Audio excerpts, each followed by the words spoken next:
నమస్కారం శ్రీధర్ సార్. నమస్తే అండి. చాలామంది అంటే గవర్నమెంట్ జాబ్స్ కావాలి అనంటే, దాన్ని పొందాలి అనంటే ఖచ్చితంగా ఇంటెలిజెన్స్ కావాలేమో, నా ఇంటెలిజెన్స్ సరిపోదేమో అనుకునేటువంటి లోపల ఆ భావన ఎక్కువ మందికుంటుంది. చాలామందికి. అందుకే అది అటెంప్ట్ చేసే బదులు ఆహ్, సరే ఏదో ఒక ప్రైవేట్ జాబ్ ఉంటే సరిపోతుంది కదా అనుకునేటువంటి ఆలోచనకు వెళ్ళిపోతూ ఉంటారు. నిజంగా అంటే ఆ ఇంటెలిజెన్స్ అనేది ఏ పార్ట్ వరకు, ఏ పోర్షన్ వరకు సరిపోయేటువంటి అవకాశం ఉంటుంది? యాక్చువల్‌గా అండి, కాంపిటేటివ్ ఎగ్జామ్స్‌లో నా 35 సంవత్సరాల అనుభవంతో చెప్తున్నాను. తెలివితేటల కన్నా ఇష్టపడి పనిచేయటం ఉంటే గనక హ్మ్. ఏ రేంజ్‌లో తెలివితేటలున్నాడో అయినా సరే సరిపోతారండి. అయినా ఇంకో మాట చెప్తున్నాను. పుట్టేటప్పుడు ఏ మనిషి తెలివితేటలు ఎక్కువతోనూ, ఇంకొకడు తక్కువతోనూ పుట్టరండి. హ్మ్. Everybody was Born with equal intelligence. కాకపోతే వాడుకునే విధానంలో తేడా మూలాన వాడు తెలివి తక్కువడు గాను, వీడు తెలివిగలవాడు గాను కనపడతారండి. ఫర్ ఎగ్జాంపుల్, యాంకరింగ్లో మీ టాలెంట్ వాడితే బాగుంది. అలా కాకుండా మిమ్మల్ని తీసుకెళ్లి కెమెరామెన్గా చూడాలనుకున్నాం అనుకోండి, కరెక్ట్ కాదు అది. అవునవును. అంటే ప్రతి మనిషిలోనూ ఆ స్కిల్ సెట్ అనేది ఉంటుందండి. ఆ ఉన్నదాన్ని మనము ఎంత బాగా వాడుకుంటున్నాము అనే దాని మీద డిపెండ్ అయ్యి సక్సెస్ ఉంటుంది. ఒక్కటే మేము చెప్పేది, మొదటి నుంచి చెప్పేది ఒకటే, మీ తెలివితేటలతో మాకు సంబంధం లేదు. మేము చెప్పింది చెప్పినట్టు చెయ్యండి. సంవత్సరం, ఒకవేళ కాకపోతే 2 సంవత్సరాలు. కాకపోతే ఇప్పుడు జనరేషన్తో ఉన్నటువంటి ఈ జెన్జీతో ఉన్నటువంటి ప్రాబ్లం ఏంటంటే, ఎదుటోడు చెప్పింది విని, అది కాకుండా వాళ్ళు సొంత ప్రయత్నం చేయొచ్చండి, తప్పులేదు. దానివల్ల ఏం జరుగుతుందంటే లేట్ అవుతారు కొంచెం సెటిల్ అవటం. సొంత ఆలోచనలు రావద్దని నేను అంటలేదు.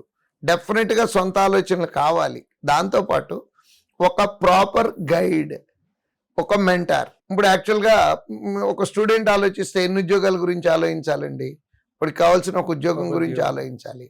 మేము ఎన్ని ఉద్యోగాల గురించి ఆలోచించాలి? ఈ సంవత్సరం మా టార్గెట్ ఎంత అంటే 5001 అండి, 5001 అండి మా టార్గెట్.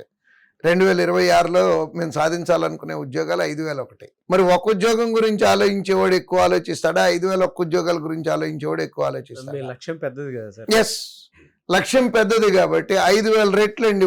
వాడు కోరుకునే దానికి మేము కోరుకునేది 5000 రెట్లు. స్టూడెంట్ కోరుకునేది ఒకటి, మేము కోరుకునేది 5001. ఆ ఒకటి ఏంటండి అంటారేమో, ఆ ఒకటి మీరే.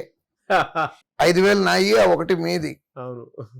సో పాయింట్ ఏంటంటే, మనల్ని మనం అండర్ ఎస్టిమేట్ చేసుకోవటం కాకుండా, ఇప్పుడున్న పిల్లలు ప్రతి విషయంలోనూ అండర్ ఎస్టిమేట్ చేసుకోవటం. అంటే వాళ్ళ ఫిజికల్ పర్సనాలిటీ దగ్గర నుంచి, నేను పొట్టుకున్నానండి, నల్లగున్నానండి, కెన్ యూ చేంజ్ దట్? మార్చగలరా దాన్ని? దేవుడు మనకి ఇచ్చినటువంటి ఈ పర్సనాలిటీ ఒక అడుగు ఎక్కువ ఉంటే బాగుండు అనిపిస్తుంది. Can you change that?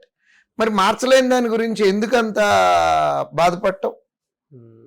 So నేను పిల్లలకి చెప్పే సలహా ఏంటంటేనండి, ఈ లో కాన్ఫిడెన్స్ ఉన్న పిల్లలకి రోజు పొద్దున్నే అద్దం ముందు నుంచొని, this is the most intelligent machine on the earth.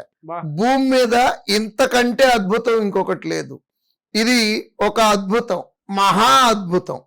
ఈ రకంగా రోజు గనక అనుకోవటం జరిగితే కొన్నాళ్ళకి మైండ్ సెట్ మారుతుందండి. సో ఈ కాన్ఫిడెన్స్ తక్కువ ఉన్నోళ్ళు ఈ రకంగా అంటే ముందు కాన్ఫిడెన్స్ పెంచుకొని, మళ్ళీ చెప్తున్నాను, ఇంటెలిజెన్స్ అక్కర్లేదు, కాన్ఫిడెన్స్ కావాలి. ఎస్ ఐ క్యాన్, నేను కొట్టేయగలను ఈ ఉద్యోగం. నా దగ్గర సరైనటువంటి మెంటార్ ఉన్నాడు. ఈ మెంటార్ని నమ్మి వెళ్తే డెఫినెట్గా, ఎందుకంటేనండి ప్లాన్ చేసి పెడుతున్నాము సబ్జెక్ట్. నువ్వు ఇవాళ, ఇప్పుడు మన మెటీరియల్ ఉంది, ఒక బిట్ మనం చెప్తాము, దానికి కింద BCDలు ఉంటాయి, ఒట్టి నంబర్లు మారి ఉంటాయి, ఇంటికి వెళ్ళి చేయమంటున్నాము, 10% చేస్తున్నారు. సో తెలివితేటలు లేకపోయినా ఉన్నది ఉన్నట్టుగా మేము ఈరోజు ఏం చేయమని చెప్తున్నామో అది గనక చేయటం జరిగితే డెఫినెట్గా ఉద్యోగాలు వస్తాయండి. అండర్ ఎస్టిమేట్ చేసుకోవాల్సిన అవసరం లేదు.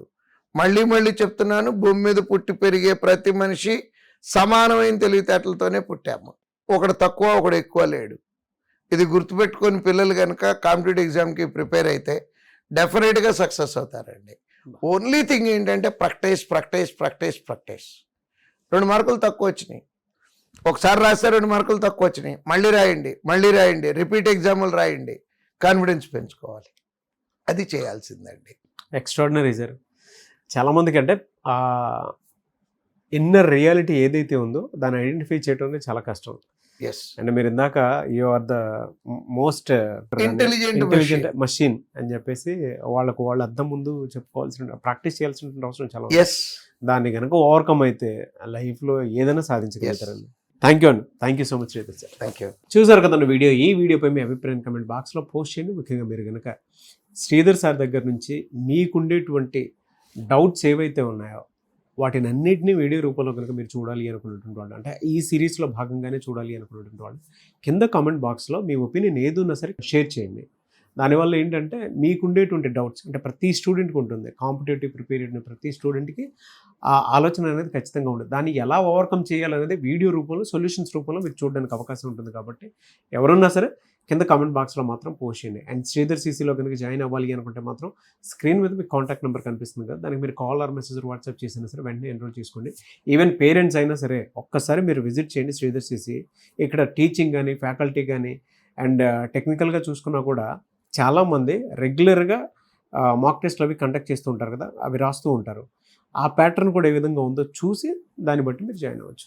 అంటే ఎక్కడా లేని విధంగా మన ఇండియాలోనే 2 తెలుగు రాష్ట్రాల్లోనే ఒక శ్రీధర్ సీసీలోనే ఉండేటువంటి ఫెసిలిటీస్ ప్రతి స్టూడెంట్కి గవర్నమెంట్ జాబ్ క్రాక్ చేయడానికి అవకాశం ఉండేలాగా ఉంది. ఎవరైనా సరే ఎన్రోల్ చేసుకోవాలనుకుంటే మాత్రం స్క్రీన్ మీద కనిపిస్తున్న నెంబర్ సంప్రదించండి. ఈ వీడియో లైక్ చేయండి, షేర్ మాత్రం తప్పకుండా చేయండి. ఇలాంటి మరిన్ని వీడియోస్ కోసం మా ఛానల్ ఫాలో అవ్వండి. Thank you.